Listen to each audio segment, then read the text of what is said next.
Olá, queridos, tudo bem? Que bom saber que você está aqui comigo nesse vídeo. E nós vamos fazer nesse momento a nossa meditação.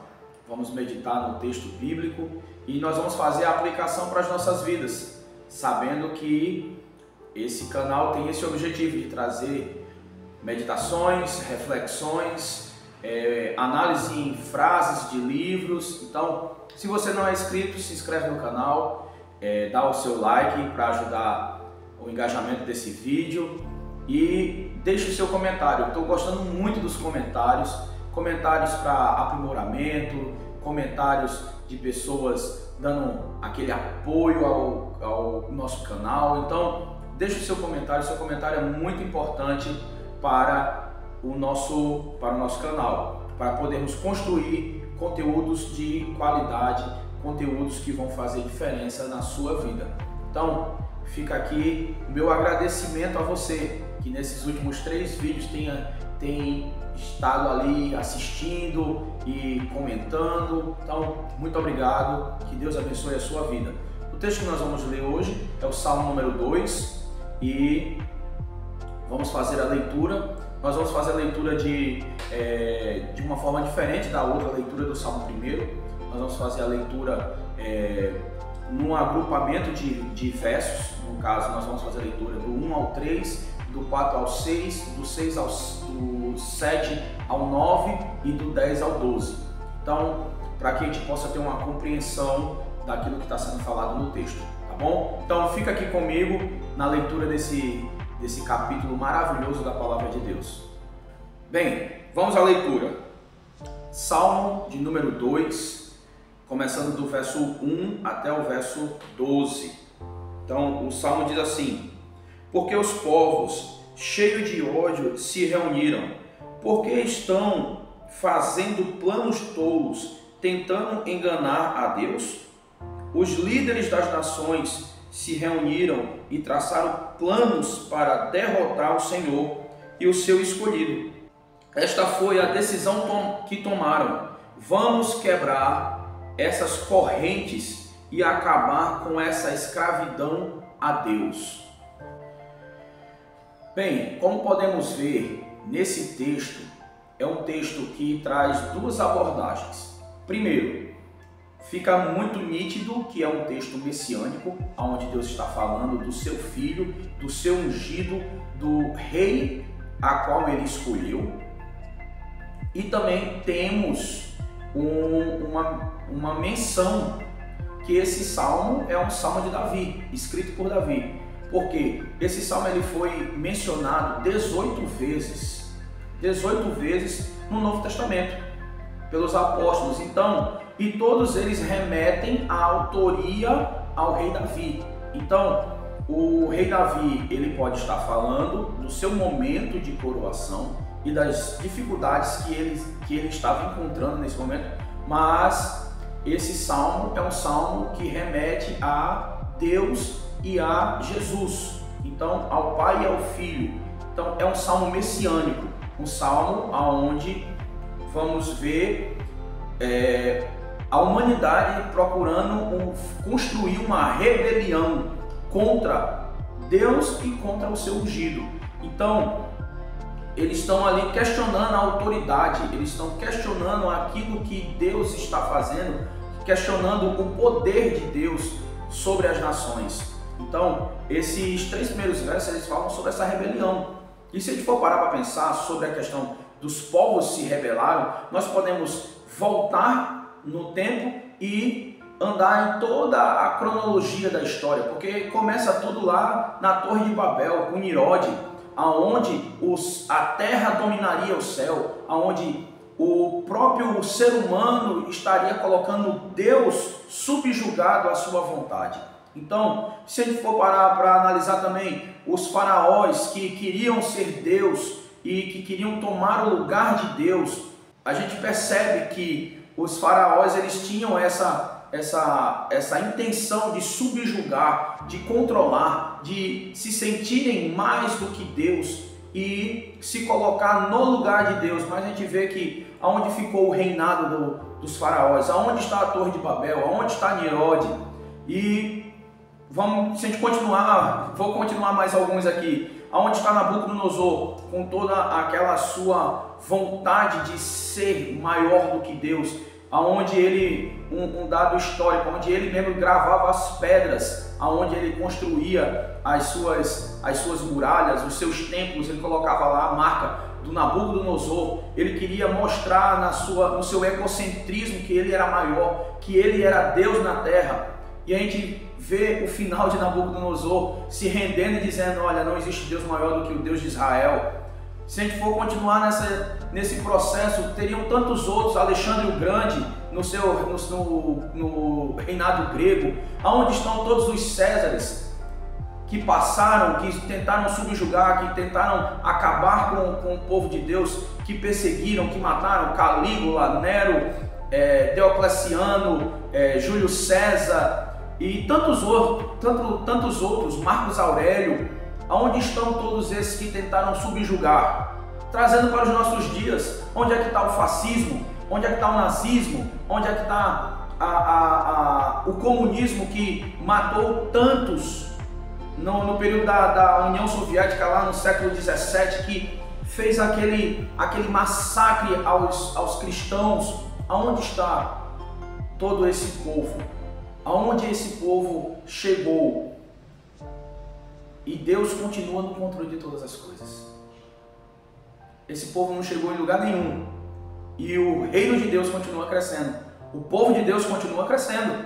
Então, aqui nesses 3 primeiros versos, nós vemos uma arrogância das nações, dos príncipes, dos reis e de todo o seu povo. Não é uma coisa isolada, não é só uma questão do rei querer destronar a Deus, mas é uma questão do povo em si. Por quê? Porque Deus é um Deus que tem regras, tem costumes, tem leis, tem princípios, e a gente vê que as nações não querem viver sobre esses costumes. É só você parar para um pouco para olhar a própria filosofia, o que diz o racionalismo, o que diz o iluminismo, o que diz a própria filosofia do relativismo que vivemos hoje, que tudo é permitido e o que é certo pode ser certo, como o que é errado também pode ser certo.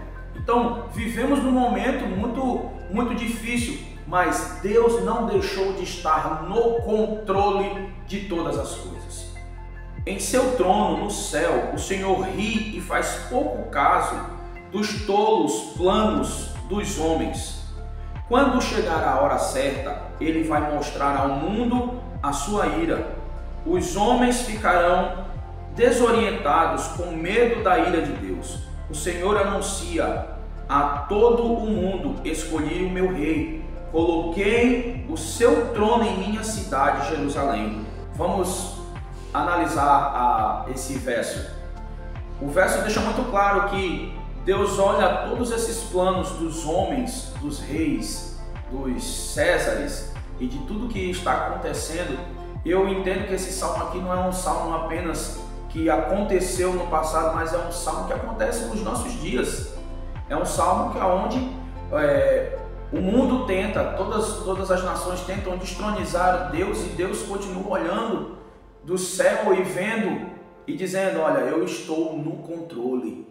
Ele ri dos planos, ele ri daquilo que está sendo planejado. Como dissesse, parafraseando o texto: estão planejando, estão lutando contra mim, mas eu continuo no controle. Eu não estou aleatório, como um certo escritor disse, que Deus está perdido e está vendo e observando a sua criação se autodestruir. Não é dessa forma. Deus não perdeu o controle de nada. Deus continua no controle de todas as coisas. Ele está no controle. No devido tempo, que acredito eu que está muito breve de acontecer, está muito perto de acontecer, Deus vai trazer o seu Filho novamente para reinar sobre as nações. Então, fica muito claro, o texto, do verso 4 ao verso 6, ele traz inclusive uma certeza: já coloquei o meu ungido, já coloquei o meu rei, já coloquei a pessoa que vai governar, e o seu trono está na minha cidade, na minha santa cidade, Jerusalém. Então, ele não está dizendo que ainda vai fazer. Jesus já esteve, já está, ele é rei, veio reinar. Então, esse verso deixa isso muito claro para as nossas vidas. O verso número 6. O Senhor anuncia a todo mundo: escolhi o meu rei, coloquei o seu trono na minha santa cidade, Jerusalém. Então, esses versos deixam muito claro: já existe um rei sobre todas as coisas, já existe um rei sobre toda a humanidade, sobre todo o mundo, sobre todo o universo. Já existe um rei, esse rei se chama Jesus. Vamos continuar a leitura do verso 7 em diante. Vamos continuar a leitura do verso 7 em diante. E o escolhido de Deus responde: vou anunciar ao mundo os planos eternos do Senhor, porque Ele me disse: você é meu filho. Hoje é o dia da sua coroação. Hoje dou a você todas as suas glórias. Basta você me pedir e lhe darei todos os povos da terra como herança e o mundo inteiro como presente. Governe as nações com justiça e firmeza, com uma vara de ferro. Esmague os povos rebeldes como se fossem vasilhas de barro. Então, aqui a gente vê nesse verso que o rei foi entronizado, o rei foi escolhido e colocado no lugar mais alto, no alto e sublime trono. E o próprio rei, ele vem para anunciar aquilo que o Senhor Deus tem para as nações. E fica muito claro que devemos obedecer a este rei, devemos buscar a este rei, devemos ter ações de graças e temor no coração diante da presença do rei. E mais uma vez nós vemos a resposta de Deus para as nações. Mais uma vez nós vemos Deus respondendo às nações que estão tramando e planejando derrubar Deus e o seu escolhido, e Ele está dizendo: olha, eu já instituí e eu dei a ele os povos como herança, eu dei a ele todas as terras como possessão dele. Então é mais uma vez uma resposta a todas as nações e mais uma vez uma resposta também a todas as nações, dizendo: olha, eu continuo no controle de todas as coisas. Olha que maravilhoso é esse texto, olha que riqueza que está contida no texto do Salmo número 2. Sabe, o meu coração fica cheio de saber que existe um Deus que está no controle de todas as coisas, que nada foge ao seu controle, que Ele continua, sabe, olhando por todos nós, olhando a sua criação e dizendo: olha, eu ainda estou, o mundo pode passar, todas as coisas podem passar, mas eu jamais irei passar, eu continuo presente, eu continuo aqui, eu continuo mostrando para todas as nações que eu sou Deus sobre toda a terra. Olha que maravilha é esse texto, que maravilhoso é esse texto. Vamos continuar a leitura do verso 10 em diante. Continuando a leitura do verso 10 em diante. Vocês, reis da terra, sejam sensatos, líderes do mundo, escutem a palavra de Deus enquanto há tempo. Sirvam obediente ao Senhor, respeitem a Deus e façam dele a sua fonte de alegria. Ajoelhem-se diante do Filho e beijem os seus pés, antes de chegar o dia da ira do Senhor e vocês sejam todos destruídos. Cuidado, isso vai acontecer muito mais depressa do que se pensa, porque as pessoas que confiam nele serão felizes, serão muito felizes. O que nós podemos enxergar e analisar do verso 10 ao verso 12 é, mais uma vez, Deus trazendo um recado a todas as nações: olha, estejam debaixo da minha potente mão, estejam submissos a mim e obedecendo ao rei que eu estou colocando sobre toda a terra. Eu estou instituindo um rei, e esse rei, ele tem que ter os seus pés beijados, Olha, há toda uma simbologia, render. As pessoas que se curvam, rendem e beijam os pés das autoridades. Isso acontecia no passado. Quando uma pessoa encontrava uma autoridade, ela se curvava, ela se prostrava e ela beijava os seus pés como um ato de submissão, mostrando que estavam submissos àquela pessoa. Então, o que o texto está dizendo, olha, sejam submissos, se submetam ao meu rei, se submetam a mim, para que vocês possam ser felizes. E aos desobedientes, o que acontecerá é que terão encontro com um destino que já foi programado desde a eternidade, porque nós não estamos soltos ao acaso. Se você acha que a nossa vida é um acaso total, você está muito enganado. Tudo está escrito desde o começo ao fim, de eternidade a eternidade.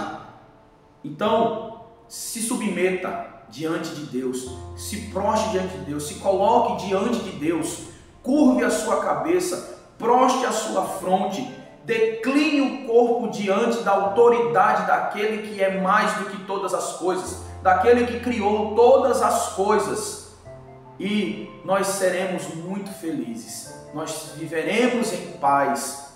Por mais que tudo ao nosso redor diga que não, Ele sempre dirá que sim.